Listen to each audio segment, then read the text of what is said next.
Yes, Kenya. Tamu sana, tamu sana, tamu sana, yes. There is a question that a majority of our fans here have been asking me about Raila Odinga. Should Raila Odinga retire or not? That's the big question. And in this video, I'll try to answer that question in a very simple manner. And this is largely my opinion on the issue. Is there a leader who has emerged to replace Raila Odinga? Because for a politician to retire, there has to be a leader taking the politician into retirement. For William Ruto to retire, there has to be a leader in Kenya Kwanza retiring William Samoei Ruto. For Raila Odinga to retire, there has to be a leader in Azimio who is able and capable of kicking out Raila Odinga in all the 6 provinces. Raila Odinga has been enjoying massive support. Is there a leader who has emerged who can kick out Raila Odinga in the 6 provinces? If that leader has emerged, then the simple answer will be Raila should retire. But before that leader emerges, then telling Raila Odinga to retire, in my honest opinion, is just heckling, making noise. If you look, for example, the Nyanza, look at all the current, the present leaders. Nobody has the guts Raila Odinga has. In fact, if you follow some of them, they are just noisemakers. The only way you can know a true leader is when push comes to a shove. The current crop of leaders in Nyanza, those in Nyanza, those in Nairobi, across the country, I don't see any leader who has emerged to inherit Raila Odinga. Most of them are just hecklers and noisemakers. What I'm trying to say, Raila is not retiring. And if I were to meet Raila Odinga, maybe to give him some advice or to advise him, I will tell him not to retire because nobody has emerged to challenge him or to take him into retirement. Have a look at this short clip of what transpired on Tuesday.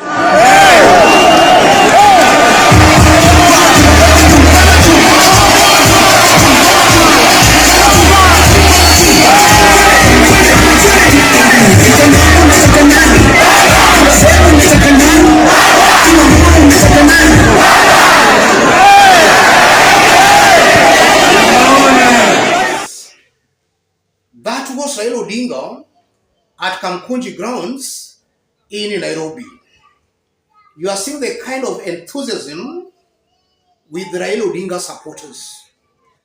I still maintain and I believe that no politician in Kenya can manage that kind of a crowd without using money.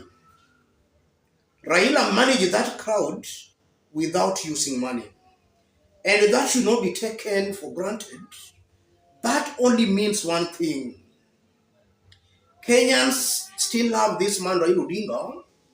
They still have a lot of confidence in Raila Odinga.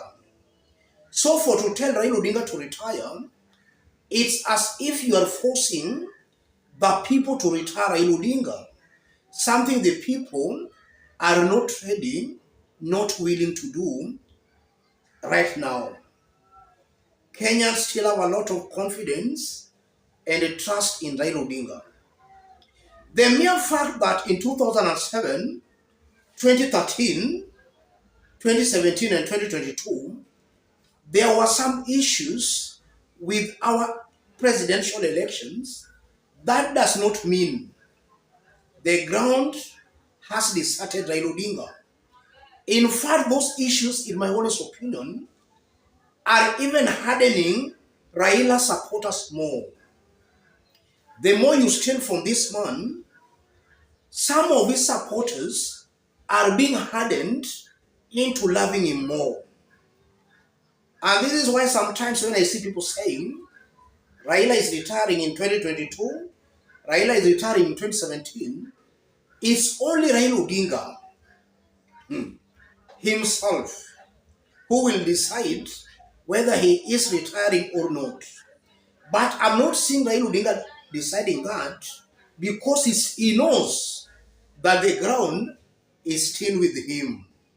So for any person thinking that Raila Odinga is retiring anytime soon, from my own calculations, observations, and estimations, this man Raila Odinga is not retiring anytime soon. That's the news, ladies and gentlemen.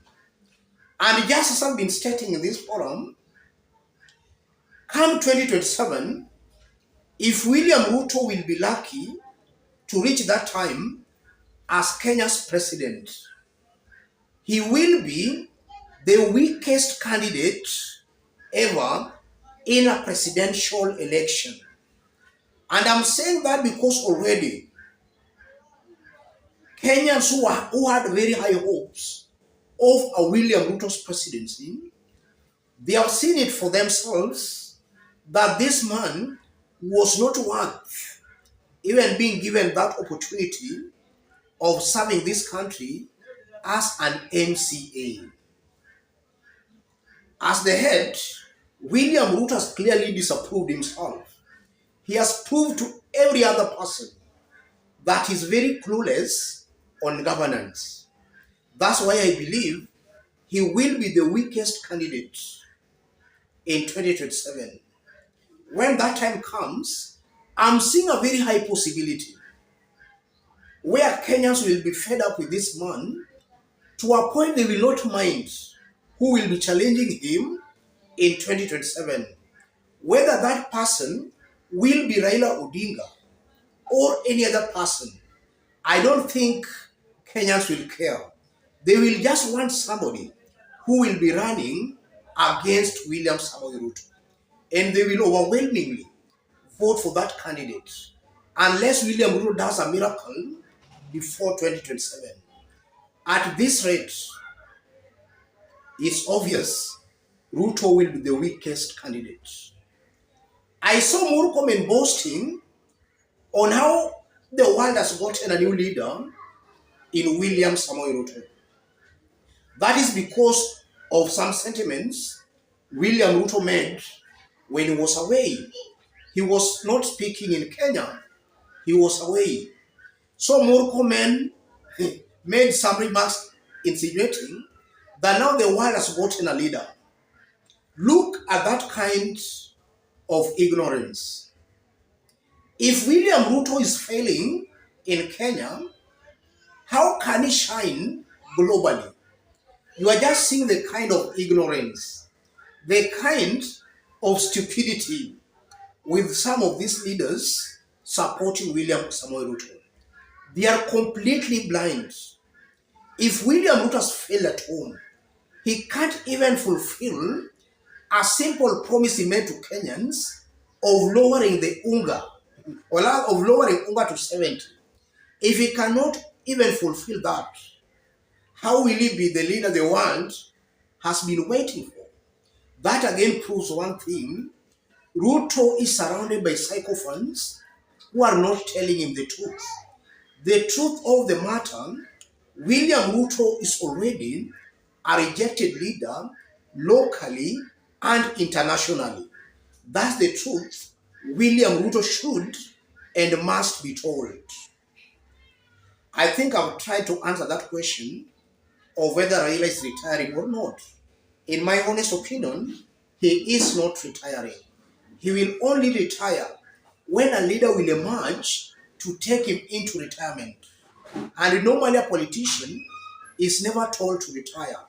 It's the people who retire politicians. But if the people are still not yet ready to retire Raila, then a few disgruntled elements thinking they'll take him into retirements, those are individuals who are just living in their own dream worlds. Let's meet in our next analysis, ladies and gentlemen. And for those watching us, but you have not yet subscribed, subscribe, give this video a like. For those who want to support our forum, I've pinned my number on the comment section, or just contact me through that number below there. Thank you. God bless you. God bless Kenya. Tamu sana, tamu sana, tamu sana. Yes.